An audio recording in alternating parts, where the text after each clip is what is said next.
可能聽到佢把聲，你會大吃一驚。我18年前的那首歌《星語心願》啊，香港金商獎我拿主題曲的。我要控制我自己。不過老實講，佢唱歌都幾好聽。張柏芝1980年出生於中國香港，佢長相甜美，身材小巧玲瓏。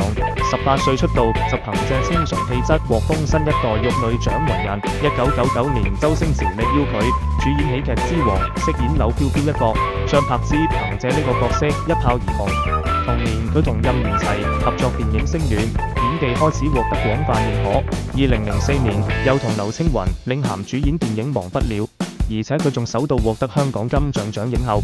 看到周围有人买茶咖啡，炎热的天氣完全離不開冰。我發現一個便宜的品牌，買茶咖啡人邊走都能買。最近我都是靠鹹魚買的，券真的特別適合玩樂。我最推薦鹹魚，鹹魚真的太神奇了。佢亦係第一個獲得金像影后嘅80後女演員。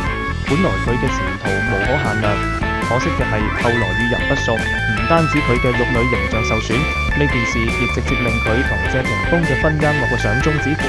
本來之前兩人嘅婚姻就已經亮紅燈，導演王晶曾多次爆料指出，張柏芝性格直率外露，習慣公開表達不滿，而謝霆鋒內斂沉默，傾向迴避矛盾。呢件事後直接宣布離婚。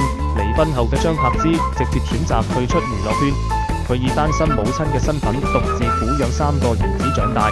佢一直拒絕公開討論前夫謝霆鋒，而且仲鼓勵孩子與父親保持聯繫。作為一名合格嘅單親媽媽，佢係值得肯定嘅。你鍾意佢以前扮演嘅角色嗎？